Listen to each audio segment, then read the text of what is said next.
हमारे धार्मिक ग्रंथों में, हमारे वेद पुराणों में बहुत सारे ऐसे भक्त मिल जाते हैं जो भगवान से प्रेम करते हैं और भगवान को प्राप्त कर लेते हैं। भक्त ध्रुव, भक्त प्रहलाद, कुछ ऐसे राक्षस भी हैं जो भगवान से प्रेम करते हैं और भगवान को उन राक्षस के सामने प्रस्तुत होना पड़ता है, कहना पड़ता है, वत्स तुम वरदान मांगो। प्रेम और भगवान की एक अटूट बंधन है। जहां प्रेम है वहां भगवान खींचे चले जाते हैं। मैं ऐसे ही एक भक्त की थोड़ी सी चर्चा आपके सामने करना चाहूंगा। वह भक्त थी माता सेवरी। माता सेवरी का राम के प्रति प्रेम अद्भुत है, निराली है और प्रचलित भी है। आप सुने भी होंगे कि माता सेवरी ने भगवान श्री राम को जूठा बैर दिया था खाने के लिए और भगवान श्री राम ने आनंद से उस जूठे बेर को खाया था। भगवान और भक्त का प्रेम जो होता है उसमें सभी दूरियां मिट जाती है। कहते हैं भगवान श्री राम माता सेवरी के जूठा बेर खाए थे तो प्रेम में ही खाए थे। भक्ति और प्रेम में अंतर होता है। एक साधु जब भक्ति करता है, मंदिर में पूजा करता है, तो वह भगवान की दोहा, चौपाई, श्लोक इस तरह के उच्चारण करता है और भक्ति करता है, घंटी बजाता है, भगवान का नाम जपता है और भक्ति करता है। एक साधु, एक पुजारी जब मंदिर में भक्ति करता है तो उसमें प्रेम और भक्ति में जो प्रेम है वह नहीं निपट पाता है, वह नहीं बना पाता है उस प्रेम को, क्योंकि उसके अंदर भक्ति का अहंकार होता है। किंतु एक भक्त जब भगवान से प्रेम करता है तो कई बार ऐसा भी देखा गया है कि उसे न दोहा आता है, न चौपाई आता है, न श्लोक आता है।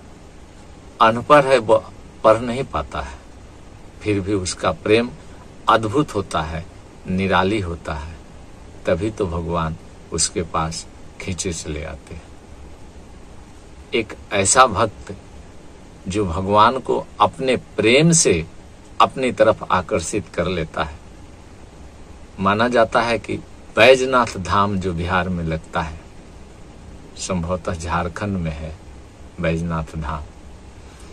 बैजनाथ धाम जो झारखंड में लगता है, जो बैजू नाम के एक चरवाहा था, उसकी कहानी आती है कि बैजू नाम के चरवाहा था जिसने भगवान से वर मांगा था कि मैं पहले और बाद में आप, तभी वो बैजनाथ धाम, पहले बैज उसके बाद नाथ कहा गया। इसके पीछे भी एक कहानी है, किंतु मैं उतना लंबा इस वीडियो को बनाना नहीं चाहता हूँ। कहने का मतलब है कि वह चरवाहा जो भक्ति नहीं जानता था, उसे केवल प्रेम पता था कि प्रेम क्या होता है, और प्रेम से उसने भगवान को अपने वश में किया था, अपनी ओर आकर्षित किया था। प्रेम एक ऐसा वस्तु है, एक ऐसा विषय है, एक ऐसा न दिखाई देने वाला वस्तु है जो भगवान को भी अपने तरफ आकर्षित कर लेता है। कहने का तात्पर्य है कि आप प्रेम अपने हृदय में रखें, किसी भी जीव के प्रति, किसी भी व्यक्ति के प्रति भगवान अपने आप आपकी तरफ आकर्षित हो जाते हैं। प्रेम जो जीव से करता है, कोई भी व्यक्ति किसी भी जीव से प्रेम करता है तो उस जीव में भगवान का वास होता है और वह जीव भगवान स्वरूप ही होता है, भगवान का रूप ही होता है। प्रेम जब भी आप किसी जीव से करते हैं तो भगवान से करते हैं, भगवान देखते हैं और भगवान आपकी ओर आकर्षित होते हैं। कभी कभी ऐसा भी देखा गया है कि किसी व्यक्ति को जब सभी जीव से प्रेम होता है, वह अहिंसक हो जाता है, तो लोग कहते हैं यह बहुत सच्चा आदमी है, सीधा आदमी है। भगवान आपके अंदर वह भाव पैदा कर देते हैं जो लोग देखते हैं, कहते हैं यह सच्चा आदमी है, यह सीधा आदमी है। अर्थात आप प्रेम में हैं, आप एक ऐसे स्वरूप में हैं जो लोग को दिखते ही यह दिख जाता है कि आप सीधे हैं, सच्चे हैं। इसलिए आप प्रेम करें, प्रेम में बड़ी शक्ति होती है। इस वीडियो में इतना है, अगले वीडियो तक मुझे इजाजत दें। जय श्री हरि।